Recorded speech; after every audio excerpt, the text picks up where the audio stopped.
Channel 7, the only local channel covering all of the CNMI. We've been waiting all day for you. The wait will soon be over. Here's a brief look at tonight's cast.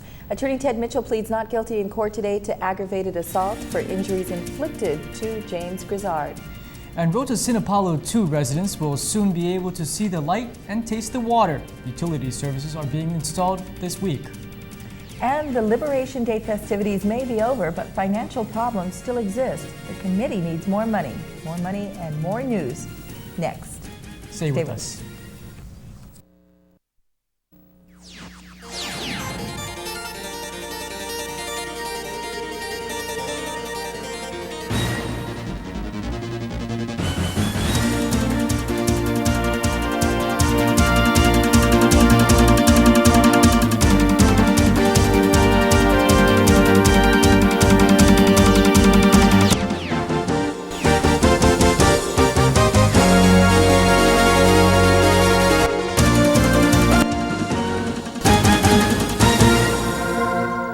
Buenas noches para todos. Hamzu Tata, Saipan Luta and Tinian Guahusi Corlada de Leon Guerrero.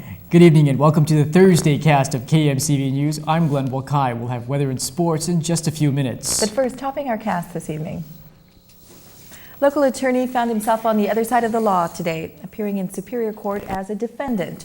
Ted Mitchell pleaded not guilty to the aggravated assault and battery charge of fellow attorney James Grizzard. The two men were involved in a barroom altercation almost 2 weeks ago, where Grizzard suffered major head injuries. Mitchell was in turn ordered by Judge Marty Taylor to surrender all travel documents, stay away from Grizzard and his family, and to leave Saipan only with court permission. Mitchell did not contest any of these restrictions. The Attorney General's office decided not to hold Mitchell on bail. Government prosecutor Cheryl Gill says he poses no flight risk or danger to the community. The next hearing is scheduled for October 6th, and it's set for status conference. The status of a budget for fiscal year 1993 looks bleak. Now that the Senate has sent the budget back to the House with amendments, two things can happen. Members can either pass it or reject it. House Ways and Means Acting Chairman Pete Regis says the latter seems to have the edge. Although I have not fully digested the changes, but it appears right away that the same information, the same provisions that we initially rejected in the conference are again being placed in the package. Representative Regis is unhappy with the Senate's attempt to change the definition of a full-time employee. Senators claim that there were only minor amendments to the Appropriations Act, but the congressman says the language change is pretty significant. One position means one person or one employee. Now what they want to do is they want to mean one position, several employees. So for every position that is available in the office of the mayor, for example, which is 83 for Tinian, it means simply that the 83 can be 3 times as much. House members have been notified to be on standby for a session to discuss the budget. Another political disagreement taking place is one between two Republican congressmen and their respective party. At last weekend's Republican kickoff, officials announced their endorsements for the upcoming election. Representative Heinz Hofschneider and floor leader Stanley Torres did not receive party support for their re-election bids. Chairman Ben Fitial says the party found it difficult to endorse candidates who did not favor the incumbent governor and lieutenant governor. Today, the two leaders issued a public statement about the party's move. They say this action does not necessarily reflect the views of the entire Republican Party. Both say they will continue to identify themselves as Republicans. However, the November ballot will label them as independents. Despite being replaced, Torres and Hofschneider say the public is thirsting for clean and honest government. The Republican Party endorsed former independent Just Moffness and newcomer Malua Peter for Precinct 3. Residents fortunate enough to get a homestead lot often have to go without power and water for years. The wait lasts until the government has the resources to install the infrastructure that delivers those services. The wait is almost over now for residents of Rota's newest homestead area. The quality of life for the owners of the 245 house lots in Rota's Sinapalo 2 Homestead Division just took a giant leap forward. The Commonwealth Utility Corporation has been working all week to bring essential government services to the area. Earlier this week, power poles were loaded onto a barge here in Saipan, along with other heavy-duty CUC equipment for shipment to Rota. Once there, the combined 20-man Saipan and Rota crew went to work to install 130 power poles. The crews knew exactly what they were doing, according to CUC's Rota rep, Vicente Babauta. I watch them closely. I monitor them every day. They start 7 to sundown, approximately 7:30 at night. And they all move, each one of them, and know what the assignment is, and they know what the mission, where they came from. One crew manned CUC's digger, readying the holes for the power poles. Another crew got the poles ready so that wire and transformers could be attached to them once they were inserted into the holes. A total of 42 transformers will go up on the poles. 56,200 feet of solid primary wire will also go up on the poles, in addition to 25,000 feet of secondary wire. According to CUC's Information Officer Pamela Mathis, the designs were done in-house by CUC engineers. The lines are expected to be energized on Sunday. Since the homestead opened up almost 3 years ago, residents have also had to do without water. But that situation will also soon be alleviated. A 10-man Saipan Rota crew specializing in water transmission systems laid 310 pieces of 4-inch PVC pipeline this week.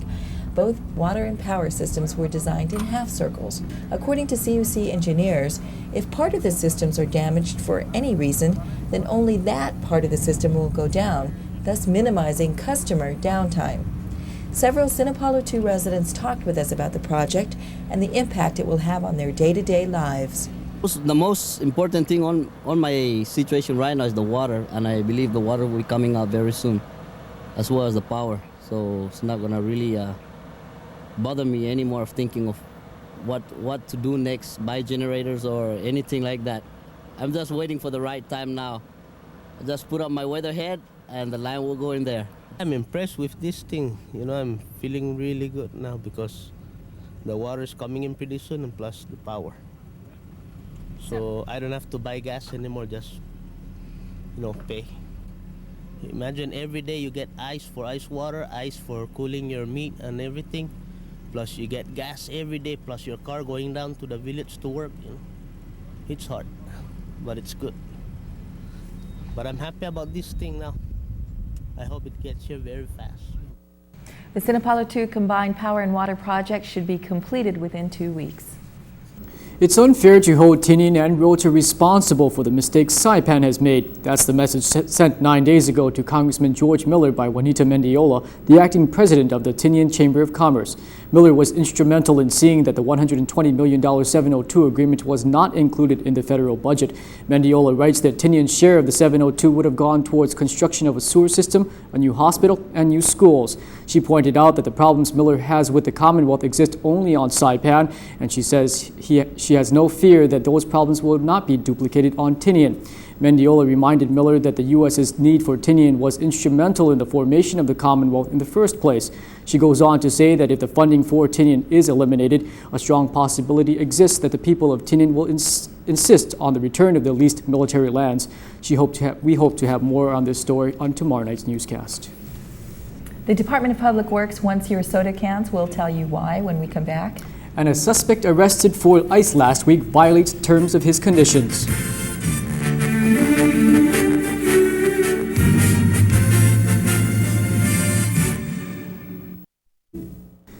It's a celebration of the Annamai's emancipation from Japanese rule, but this year's liberation festivities have turned into a fight to liberate organizers from their debts. Fewer sponsors and a depressed economy have sent committee members scrambling to erase all the red ink. The Commonwealth witnessed a month of cultural events leading up to Liberation Day, but it has rained on this year's Liberation Parade and festivities.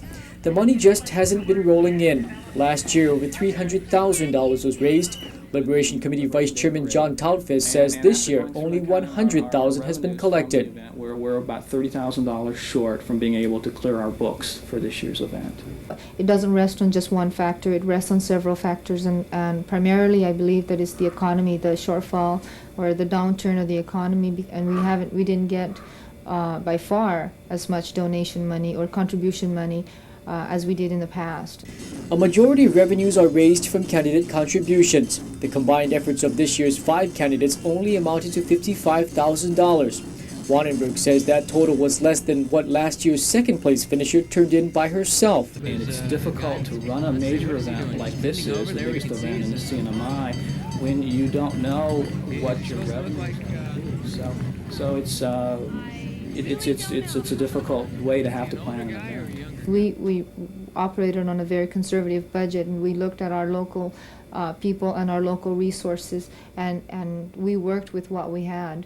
Because of the shortfall, the Liberation Raffle had to be rescheduled from July 5th to September 18th.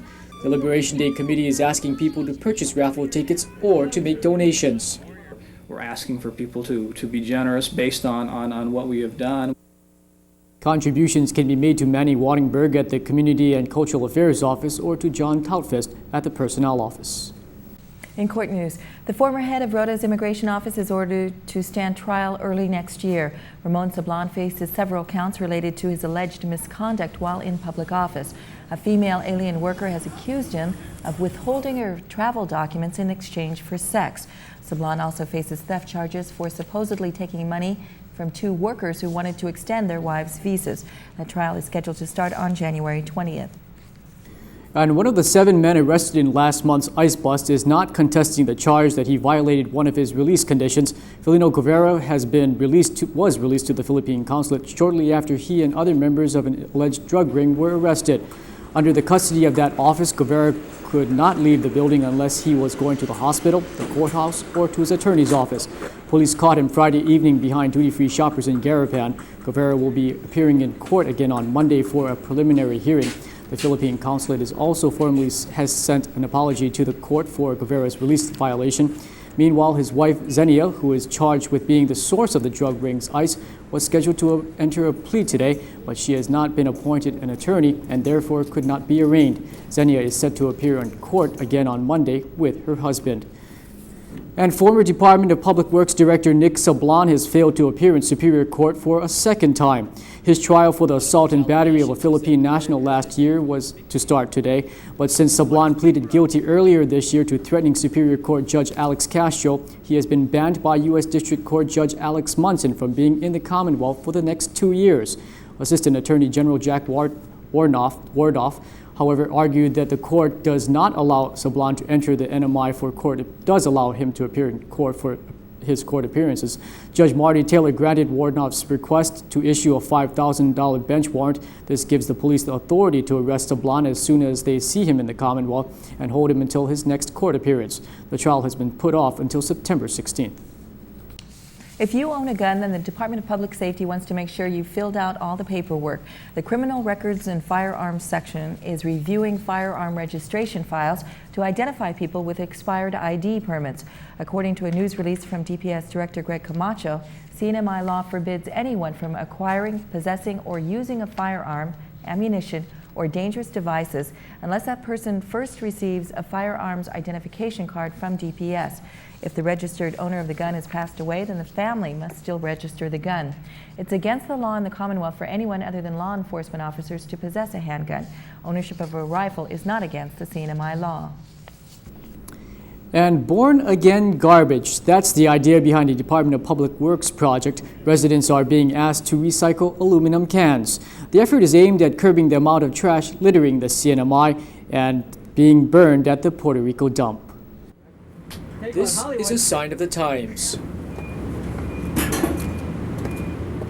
DPW Administrative Specialist Pat Guerrero says you'll soon be seeing more of these 55-gallon drums around the Commonwealth. With these containers that we're making, we're putting them at government agencies as a start of this implementation. DPW Environmental Engineer Russell Meacham anticipates it will take a while for recycling to catch on. So a lot of people out there in the public are in favor of recycling programs. At the same time, if you go down and look at the beaches, you'll see that there still are problems trying to implement that. DPW is launching the program with other government agencies. Meacham says in a year or two, there could be more products seeing a second life. In order to do paper, glass, and plastics, we need to set up new facilities. And really, right now, it's not economical for islands here, since we would have to look for markets maybe in other areas in the South Pacific. There are 2 local companies that will collect the cans and ship them off island. What they'll be taking away are items that would otherwise land up here. This is one way that would also eliminate problems in our efforts to close the Puerto Rico dam. Those taking garbage to the landfill are also being asked to separate their aluminum cans from the rest of their trash. Joining us now is Longshot Willie. Willie, you think you'd be willing to separate your garbage? Yeah, I'd probably put the cans in one garbage and maybe even newspapers separate. Hope maybe they can recycle paper sooner or later. Yeah, that's what they just stated. Okay. What a story. Our very own Little Leaguers will be representing the Far East in the World Series. They are going on a journey that will be remembered for the rest of their lives. Next stop, Williamsport, Pennsylvania. And they're off. The 1993 Sinamay All-Stars are going to Pennsylvania to play the Little League's World Series. We asked Congressman Camacho on how they managed to get the funds for the team. Several businesses responded, that fast, and we appreciate their contributions. And at the same time, I geared up with my colleagues at the legislature, and I said, man, this is the first and maybe the last, but I hope it will continue for us to be in the Far East and be representing the Far East in the World Series. There were some changes in the player roster. It seems like the All-Stars will be missing pitchers in the lineup. We talked to the coach on who will be going to Williamsport. We have 2 new guys, Joe Sablon and Leif Pandina. These 2 of our guys cannot make it to the tournament. That's Jampo Sablon and Richard Janguera. They're pitchers? No, one is catcher and the other one is playing infield and outfield. So you lost a pitcher. Yeah, we lost 1 pitcher. So how does it feel about going to the World Series? I cannot explain how I feel. I'm really excited about going to the World Series. Not too many parents are going because of funds, but that didn't stop Mr. Capileo, who has a son and a nephew in the All-Star team. This is my father-in-law. This is the one who raised Kevin, my son. And that's Robin Capileo, my sister's son. Anyway, we're going off to Pennsylvania, and I guess the kids are really excited, and I hope that excitement will get a win for these kids. A lot of excitement was bursting throughout the airport. Departure area, the kids said they were excited, but they look really calm. My name is Joe Sablon, and I'm really happy to go to Pennsylvania because it's my first time to go there, and I haven't been to the States. My name is Jester Garcia. I live in Sique. I'm 12 years old. I'm looking forward to win this game to go to the World Series Championship. Joe first, and play second base for Sinamay All-Star. And I'm excited to go to the Pennsylvania, and I'm looking forward to meeting new friends. Good. Joyner, you're a good player. How do you feel about going to I feel great because it's the first time the Sinamay team has ever been in the World Series. So it's our chance to try and do our best to win. That's all for the first half of the Miller Sports Page. Make sure you come back for the scores in baseball. Thank you, Vicki. And for those of you who are watching our video just now and wondering where that is, that's the Penantang Beach Park in Rota. And that's all the time we have for news tonight. We'd like to thank Congresswoman Ana Teregueza for being our guest last night on the Johnny Anderson Show. And we invite you to tune in again next week. John's guest will be CUC Director Ray Guerrero. Enjoy the rest of your evening, and we'll see you back again tomorrow night. Good night. Good night. Good night.